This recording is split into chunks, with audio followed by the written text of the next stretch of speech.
What up, guys? The Bench Buddies are back with my NFL Week 15 power rankings. Before getting to it, hit that subscribe button down below to be entered into our giveaway. Starting at 32, have the Panthers, yet another loss. And they don't have a first round pick next year because they traded it to the Bears. So this team is not looking too good here.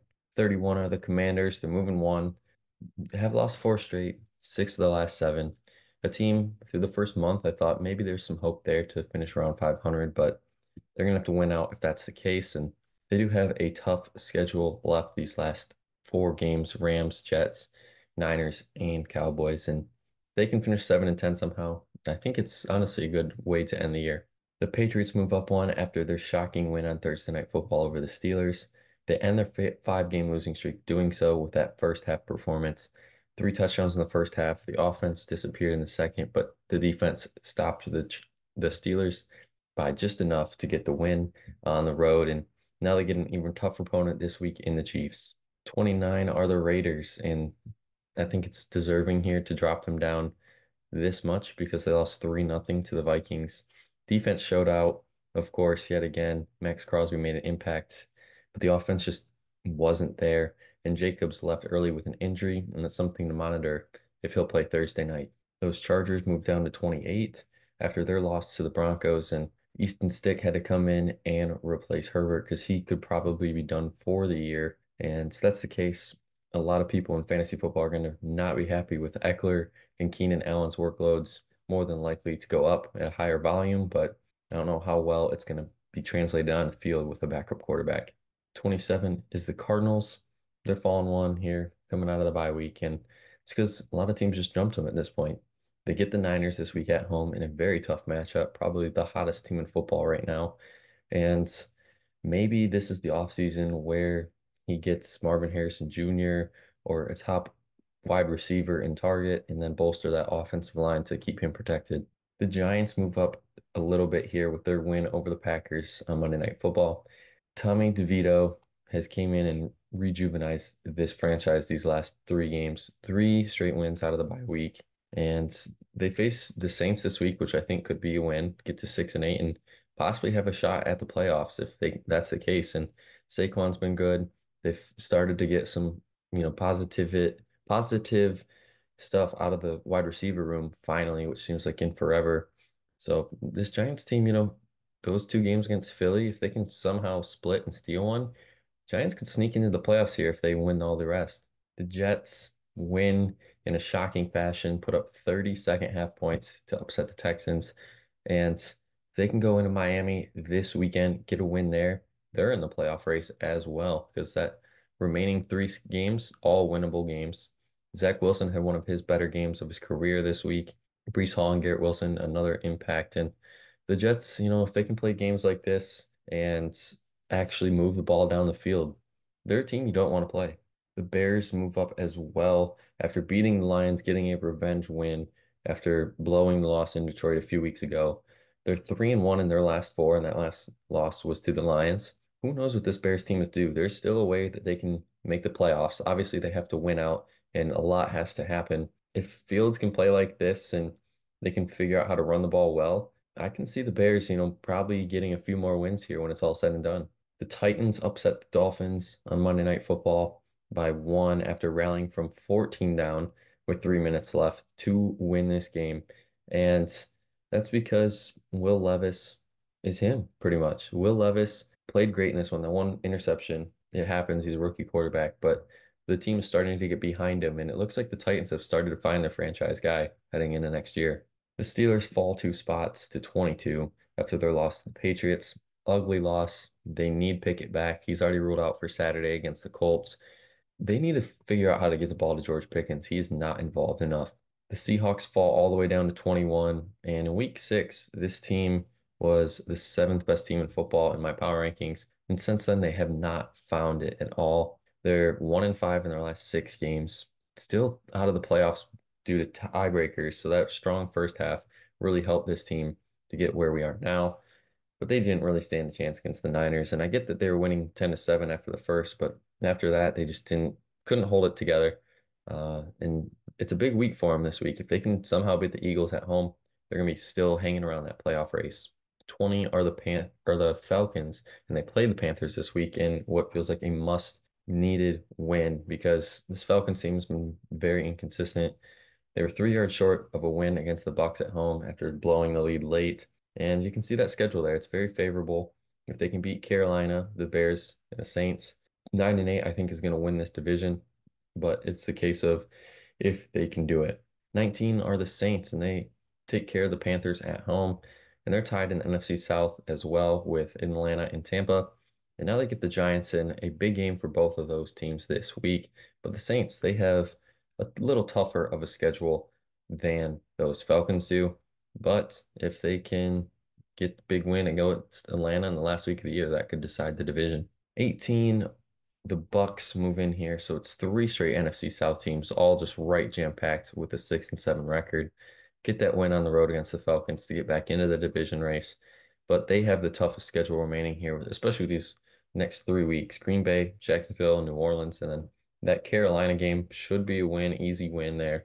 So if they want to win, they're going to have to either beat the Packers or the Jaguars to give them a real shot at winning this division. 17 are the Rams, and it hurts me to drop them even this much, but they lost in overtime, snapping the 3-game winning streak. And their schedule, Washington is probably is a for sure win, but after that, I think all those games are coin flip, and then San Francisco at the end of the year could decide this team's fate to make the playoffs.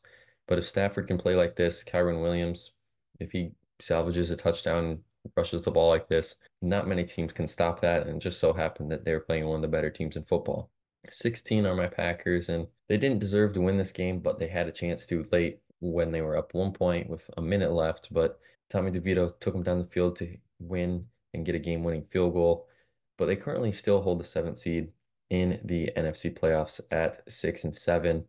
Jordan Love struggled in this one, didn't really have their weapons, and I can't make excuses for that. But the Packers didn't deserve to win this game, and that was the outcome. They lost. And this game against the Bucs, I mean, every game feels like a must win, but they have a fairly easy schedule remaining. And if they can back to 7-7, 500 ball, this team is right there in the playoff. 15 are the Vikings, and they're moving down too because a 3-0 win isn't going to cut it in NFL. Lowest scoring game in 16 years. And so they play the Bengals this week in a very good game for both of those teams needing that win.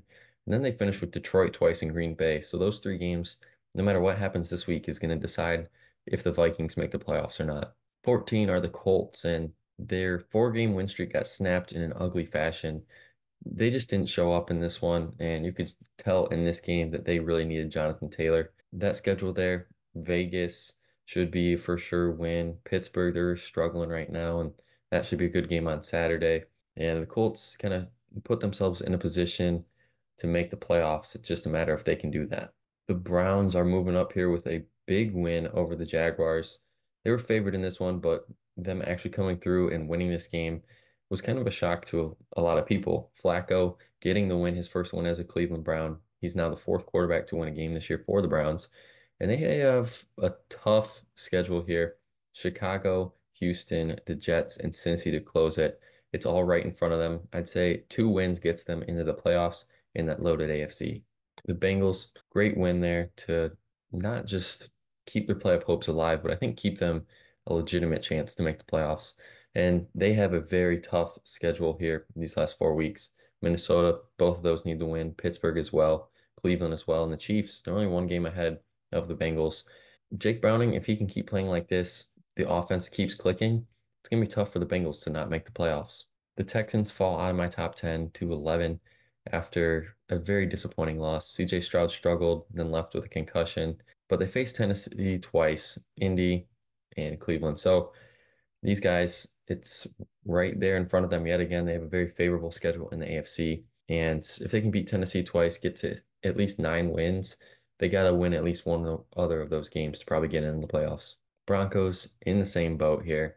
Face only one team above 500, and they got the Lions, and that's this week. And if they can go into Detroit, get a win there, it's kind of hard for me to not see this team win out and finish 11-6 and put them in a position to possibly win the AFC West with the Chiefs' recent struggles. Russell Wilson's been great all year, still not getting enough credit. And it's the first time this team is finally over 500. It's just a matter of the fact if the Broncos can keep up this steady play. 9 are the Jaguars, and they're staying put here after a tough road loss. I get that they've lost two straight, but they're 2-3 out of the bye week, and this team has not been playing good in the second half of the season. I still have faith in this team winning the AFC South as they're only one game ahead of Indy and Houston. But this week against the Ravens is going to tell if this team is ready for the big stage.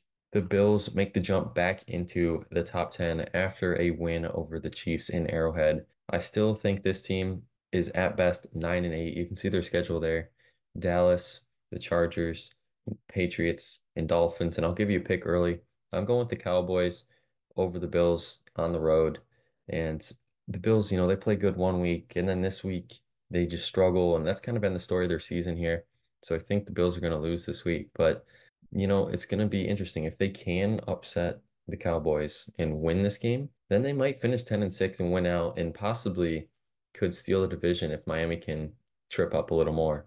The NFC North leaders right now in the Detroit Lions are staying at 7 after a tough loss to the Bears on the road. And the question has to be asked if the same old Lions are back. They've struggled their last 3 weeks, can't stop the run, can't stop a mobile quarterback, and they get Russ this week. And he can use his legs to move around if he really has to. And I think that could create problems for the Lions.